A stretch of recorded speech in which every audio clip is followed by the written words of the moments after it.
ஒரு தமிழ் ஆசிரியர், ஏதோ ஒரு ஆசிரியர் இல்லை பேராசிரியர் பேசிட்டுன்னா அந்த வகுப்பு நேரம் 45 நிமிடம்.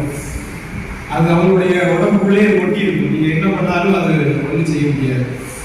அது 45 நிமிடம் தான். அது எந்த ஒரு ஐயா மிகச்சிறப்பாக ஒரு 45 நிமிட உரையாற்றினாங்க.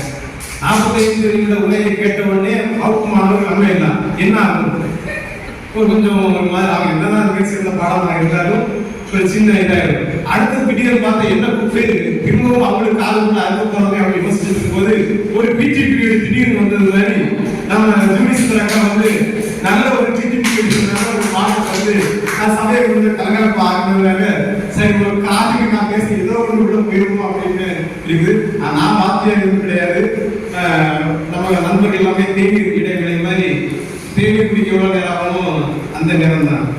அந்த வகையில் ஒரு கவிஞர் அப்படின்னா ஒரு கவிஞர்னா யாரு, அவன் வாழக்கூடிய நேரத்தில் அவனுடைய நிலத்தையும் அதில் வாழக்கூடிய மக்களையும் தன்னுடைய மொழி வழியா அவன் எப்படி கடத்துறான், அங்கதான் ஒரு கவிஞனுடைய வெற்றி இருக்கு.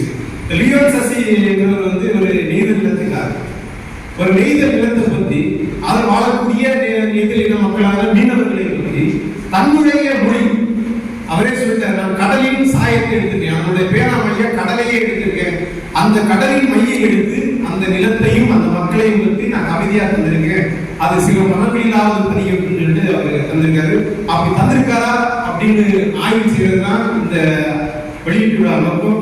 அதை மிக மிக சிறப்பாக நம்முடைய பட்டிமன்ற நடுவர் என்னுடைய அவரை பார்த்து பேசி வாழணும் அப்படிப்பட்ட ஒரு ஐயா குமரிட்டு இருந்தாங்க. அப்புறம் கூட ஏதோ எழுதணும் இது மிக சிறந்ததா அப்படின்னு என்ன சொல்ல முடியும், ஒரு கோடு மிக சிறியது இல்லை பெரியது என்ன செய்ய முடியும், பக்கத்துல ஒரு கோடு வரையணும், அப்பதான் அது பெரிய கோடா சின்ன கோடான்னு தெரியும். அந்த வகையில ஐயா பெருங்குளவர் ராமசாமியை பல்வேறு கவிஞர்கள் பெரிய பெரிய கதைகளை எல்லாம் சொல்லி அதுக்கு கூட உண்மைப்படுத்தி லியோன் சசியினுடைய கவிதைகள் பெரியதா சிறியதா, இது எப்படி இருக்குது, மனதை பாதிக்கிறதா, இது அந்த கவிதையுடைய உயிர் என்ன அப்படின்னு சொல்லிட்டு மிக சிறப்பான ஒரு ஆய்வு செஞ்சாங்க. அதனால இந்த என்னுடைய பேச்சை நான் எப்படி பார்க்கிறேன்னா, ஐயாவுடைய பேச்சு ஆய்வுரையாகவும் ஐயாவுடைய பேச்சு 50 உரையாகவும் என்னுடைய பேச்சு வாழ்வுரையாக இருந்தா மிக சிறப்பாக இந்த வெளியீட்டு விழா நிறைவேறி. இப்போ 2 பேருமே பேசும்போது எல்லாமே பேசி முடிச்சுட்டாங்க. இங்க நம்ம புதுசாக என்ன பேசுறது, அவங்க 2 பேருக்கும் இதுல எல்லாமே புதுசா இருக்கும். ஏன்னா எல்லாமே புதிதாக அவங்க பார்க்கறது எல்லாம் புதுசா இருக்கும். அவங்களுக்கு ஒரு திருவிழா பக்கத்துல ஒவ்வொரு பொருட்களை இருக்கிற பொருட்காட்சி பார்க்கறது மாதிரி, என்னென்ன இருக்குது யானை பார்க்கறது மாதிரி, கடலை பார்க்கறது கூட சொல்லுவாங்க. நான் போய் கடலை பார்த்து என்ன வியக்கிறது, பிறந்ததே கடற்கரையில் தான். நான் இந்த புத்தகத்துல என்ன வியக்கிறதுனா ஒண்ணுமே இல்லை வியக்கிறது. ஆனா வியக்கிறது ஒண்ணு இருக்கு. இந்த கவிதையில கட்டுமர தொட்டில் போட்டு கீழே அடைப்பு குறிப்பிட ஒன்று போட்டுருக்காங்க பாருங்க, சந்த கவிதை. அங்கதான் வியந்து. ஏன்னா இந்த கூட்டத்திலேயே நிறைய எழுத்தாளர்கள் இருக்காங்க, நிறைய பேர் இருக்காங்க. இதுல கிட்டத்தட்ட ஒரு 10 பேர் இருக்காங்க. எல்லாருமே இந்த மாதிரி கவிதை எழுத முடியும். ஆனா இந்த சந்த கவிதை எழுத முடியுமா, அதுதான் கேள்வி. பேசுறது கூட சொன்னாங்க 5வது படிச்சிருக்காங்க. எப்படி இந்த தேமா புளிமா கரிமளம் தூவிலம் எதிரிகை நூறு இப்படி எல்லாம் எப்படி இந்த 5ஆம் கிளாஸ் 5ஆம் வகுப்பு படிச்ச முழுக்க கடல் தொழிலே, கடல் தொழில்னா போயிட்டு வர தொழில் இல்லை. ஆளுகள் 10-15 நாட்கள் உள்ளே இருக்க தொழில். அவங்க ஏதோ விடுமுறை இங்க வாங்குவதான் நிலம்.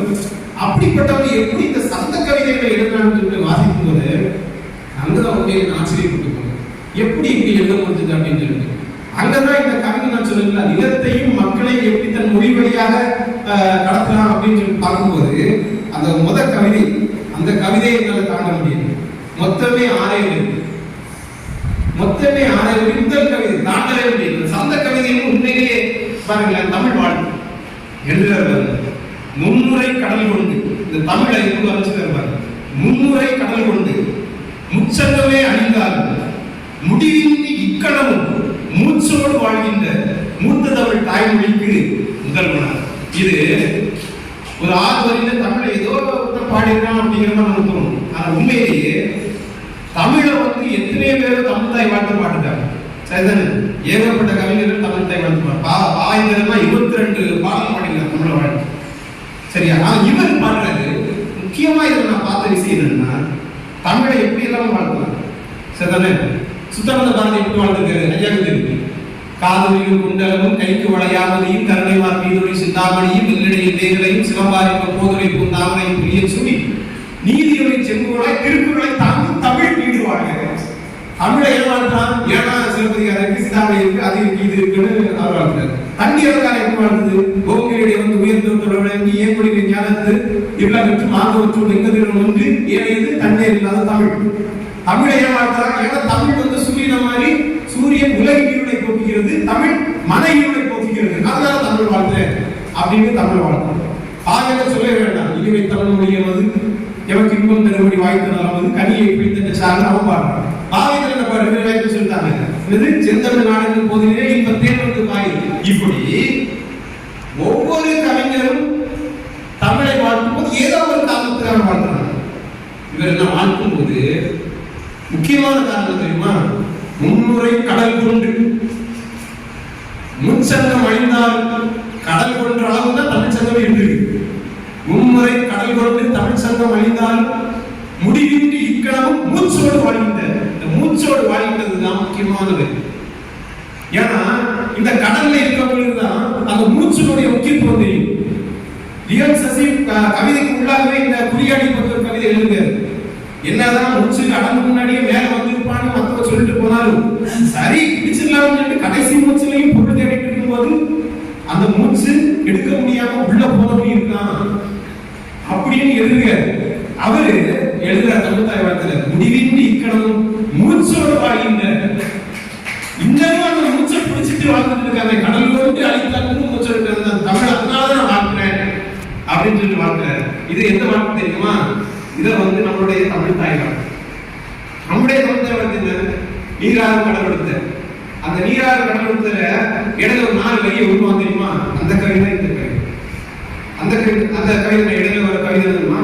பல்லுலகும் பல உலகும் படைத்தளித்து துடக்கியும்போது எல்லையது பதப்பொருளும் இருந்தபடி இருப்பது போல் கன்னடமும் கடித்தெழுவும் கவி மலையாளமும் துளுவும் உன்முதிரை தேர்ந்தே ஒன்று பல ஆயினும் ஆரிய போல் உலக வழக்கு அழிந்து ஒழிந்து சிதையாவும் சீரிழமை பிறவியத்து செயல்மறந்து வாழ்த்துமே.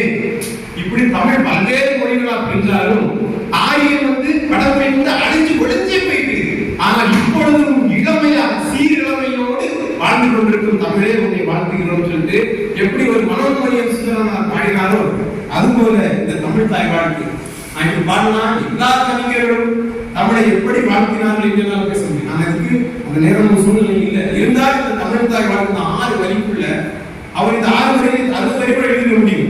அந்த 6 வரியில் சுருக்கணும் பாத்தீங்களா? அதுதான் கவிதை. அது அடுக்கடை நம்ம சொல்லுவாங்க திருக்குறள் சொல்லுவாங்கல்ல 7 கடலை துளைத்து சொல்லுவாங்கல்ல அணுகை துளைத்து சொல்லுவாங்கல்ல அந்த 6 வரியில மிக சிறப்பான ஒரு கவி சொன்னாங்க. இதுக்கு மேல நான் வந்து வாழ்க்கை போகும் நேரம் கடந்து போயிட்டு அவருடைய இன்னொரு பேச வேண்டியது. இன்னும் முக்கியமா சொல்லணும்னா நம்ம ஜூடி சுந்தர் வந்து மிக சரியா அவருடைய கவிதை கொடுத்துட்டாங்க. அவர் எதுக்கு வந்து சொந்த கவிதைகள் எழுதினாங்களோ அந்த வரியை மிக சிறப்பாக கொடுத்தாங்க. ஏன்னா கவிதை வந்து யாருன்னா எழுதிடலாம். ஆனா அந்த சந்தத்துல தன்னுடைய நெய்தலையும் தன்னுடைய மக்களையும் அவர்கள் படுகின்ற வலிகளையும் மகிழ்ச்சியையும் வந்து சந்தத்தில் அடக்கிறாங்கல்ல. அதுதான் அவங்க சொன்னாங்க. பாடும்போது அந்த உணவு விஷயத்தை வச்சு என்ன சந்தமா பண்ணாங்க. ஏன்னா தமிழ் கொடுத்தது சந்தம். நம்ம சந்தத்தை இப்போ நிறைய சொந்தத்தை வந்தது மாதிரி நம்ம சொந்தத்தை மறந்துட்டு சந்தத்தை மறந்துட்ட மாதிரி சந்தத்தை மறந்துட்டோம். ஆனா அடிப்படையே இல்லை என்று நாம் சொன்னாலும் கூட அந்த சந்தத்தை எவ்வளவு அழகா பிடிச்சி இப்ப கவிதையில தந்துருக்காரு பாருங்க. ஏன்னா தமிழ் இருக்கிறதா சந்தம். இப்ப பாருங்களேன் தமிழ்ல வந்து எல்லாத்துக்குமே ஒரு சந்தம் இருக்கு. நிறைய ஐயா எல்லாம் தெரிஞ்சு இப்போ கும்பகர்ணனை எழுப்புறாங்க. கும்பகர்ணனை சும்மா எழுப்ப முடியுமா? உலக வச்சு குத்துறான், வேல் வச்சு குத்துறான், வில் வச்சு குத்துறான். அப்போ அந்த கவிதை சந்தம் எப்படி இருக்கணும்? அந்த ஓசைகள் இருக்கு. எப்படி ஒரு ரங்குகின்ற கும்பகர்ண உங்கள் மாய வாழ்வெல்லாம் இறங்குகின்றதின்று காண் எழுந்திராய் கலந்து போல் வில் பிடித்த காலத்தூதர் கையிலே புரண்டுவாய் நீக்கிடம் துரண்டுவாய். எப்படி வில்லு குத்துற மாதிரி சந்தம் இருக்கா? ஓசை இருக்கு, பொருள் இருக்கு. அதுதான் கம்பல். அதே மாதிரி இந்த அம்மா வாசிக்கும் போது என்ன அழகா அந்த வாசகம் உண்மையிலே அவங்க நான் வாசிக்கும் போது எனக்கு அந்த சந்தம் அந்த அளவுக்கு வரல. அவங்க பாடும்போது அந்த ஒரு வரி இருந்திருக்காங்க. நீர் கஞ்சி போலதானே நீர் பிடிச்சு பாரு, அது மீன் போட்டு காய்ச்சி வச்ச அவசரம் தான் கேளு. அது ஃபுல்லா அந்த சித்தப்பா வந்து கடல் நீர் கூட அந்த சமையல் செய்வது இப்படிங்கிற அந்த மஞ்சள் வைக்கிற விதையெல்லாம் எழுதிப்பாங்க. அதனால எழுத முடியும். கவிதையில சுருக்கி அந்த சந்தத்துல இறந்தாங்க பாத்தீங்களா, அதுதான் முக்கியம். நம்ம குற்றாலத்தை வச்சு கூட எல்லாரும் வந்து இந்த பேருக்கு இல்லைன்னா வந்து ஆங்கிலேயர் இல்லைன்னா அப்படின்னு சொல்றாங்க. ஆனா குற்றாலத்தை எனக்கு சந்தம் யார் எழுத முடியும்? நம்ம அந்த ஒரு ஹீரோயின் வந்து பந்தாடுவாங்க. பந்தாடுனா வெட்டி எப்படி இருக்கணும்? செங்கில் வெண்டு கலின்களில் நின்று செயம் செய்யும் என்றாட இடை சங்கரம் என்று அதை பார்த்தீங்கன்னா இட சங்கரை வைத்து சிலம்பு குலமோடு தண்டை கலந்தாட இரு பொங்கை கொடுப்பதை வெஞ்சனம் என்று அந்த பாட்டெல்லாம் அந்த சங்கத்திலே வரும். ஆனா இப்போ ஐயா ஒரு வரி சொன்னாங்கல்ல, அந்த சங்கத்தை அந்த குருசு ரெண்டு கால்கள் ஐயா கூறிய சொன்ன கூட எழுத்தாளருக்கு வந்து பெண் வேஷம் போட்டா கூட பொருந்தாது அப்படின்னாங்க. அந்த அளவுக்கு ஆகாது படம் இருக்காரு அப்படின்னு சொல்றாங்க. ஆனா குருசு ரெண்டு கால்கள், அந்த கால் எப்படி இருக்குது? கால் சாதா எந்த ரெண்டு கால் எப்படி இருக்கும்? எல்லாருமே கால் வந்து ஃப்ரெண்ட்ல தான் நடக்கும். எல்லா நண்டுகளுக்கும் ஃப்ரெண்ட்ல தான் நடக்கும். ஆனா நண்டுகளுக்கு கால் என்ன நடக்கும்? பக்கவாட்டில் தான் நடக்கும். ஏன்னா அதோட விஷயம். ஆனா கவிஞர் என்ன நினைச்சுட்டு எழுதுப்பா நமக்கு தெரியாது. ஏன்னா ஒரு நவீன ஓவியம் வந்து ஓவியம் என்ன நினைச்சு வந்தாலும் பார்க்கணும் ஒரு பொருள் உண்டாக்கும். அது மாதிரி கவிதையும் அப்படி எழுதவே நினைச்சு வந்து வாசிக்கணும் ஒரு பொருள் உண்டாக்கும். அது மாதிரி அந்த குருசு ரெண்டு கால்கள் வந்து அந்த நடைய நான் யோசிச்சு பார்த்தேன். அப்ப அந்த கடல் தேச அழகி ஒரு இருந்திருந்தா, அந்த கடலே ஒரு பெண்ணாக இருந்திருந்தா, அந்த குருசு ரெண்டு கால்கள் வச்சு அவை எப்படி நடந்திருப்பா அப்படின்னு சொல்லிட்டு நம்ம கம்பர் கூட சூர்புடைய நடைய சந்தத்தில் சொல்லியிருப்பாரு. வஞ்சியுடைய மிஞ்சுடைய பல்லவம் அணிந்து செஞ்சமிய கஞ்சமிய சீரடிகளாகி அஞ்சொடியில மங்கையன அந்தமேல நின்று வஞ்சியன நஞ்சமென வஞ்சமகள் வந்தாங்க. அந்த நடையே அப்படியே மெதுவா வரும். ஏன்னா நம்ம இதெல்லாம் எங்க அவரு எடுக்கிறாருன்னா, அதாவது நம்ம கம்பர் 96 வகை சந்தம் பாடுறாரு. நீங்க நான் டெய்லி பாஸ்டா பழகிட்டு போறேன், என்ன பேசுறாலும் சில புரிய வாய்ப்பு இருக்காது. ஆனா எனக்கு கிடைச்ச நேரத்துல நான் அவருடைய கவிதை ரசித்ததை சொல்ல வேண்டியது வேற வழி இல்லை எனக்கு. அந்த 96 வகை சந்தத்துல எல்லா சந்தத்துமே மிக அருமையான சந்தம். ஆனா தலைவர் எழுதிருக்காரு பாருங்க சந்தம், ஒரே ஒரு வரி பார்த்து பாத்திரம் கொண்டு பகலவன் குடித்து தீர்த்திட முடியா தீர்த்த குழந்தை கடல் எழுதுறாரு. சூரியன் மறையும் போது இந்த ஊர்ல என்ன சூரியன் மறைவு சொல்லுவோம், பானை சட்டி. ஏன்னா சூரியன் மறையும் போது கொஞ்சம் மறையும் போது அது பானை மாதிரி சட்டி மாதிரி மாறிட்டே இருக்கு. ஒரு அந்த பாத்திரம் கூட இருக்கு. அப்படி அந்த சூரியன் வந்து பாத்திரம் வந்து அந்த பாத்திரங்களை குடித்து அள்ளி குடித்தாலும் தீர்த்திட முடியா தீர்த்த குழந்தை அப்படின்னு ஒரு சந்தத்துல இவ்வளவு கலைஞர் ஒவ்வொரு வரியுமே நம்ம வந்து பாடிட்டு போக முடியும். இது அவருடைய சந்தத்தை சொல்லு. ஆனா சந்தத்தை மட்டும் இருந்தாலும் வேலைக்கு ஆகாது, கருத்துக்களை மட்டும் இருந்தாலும் இப்போதைக்கு செயல்படுவது. ஆனா இரண்டையும் மிகச் சிறப்பாக ஒரு பொருள்.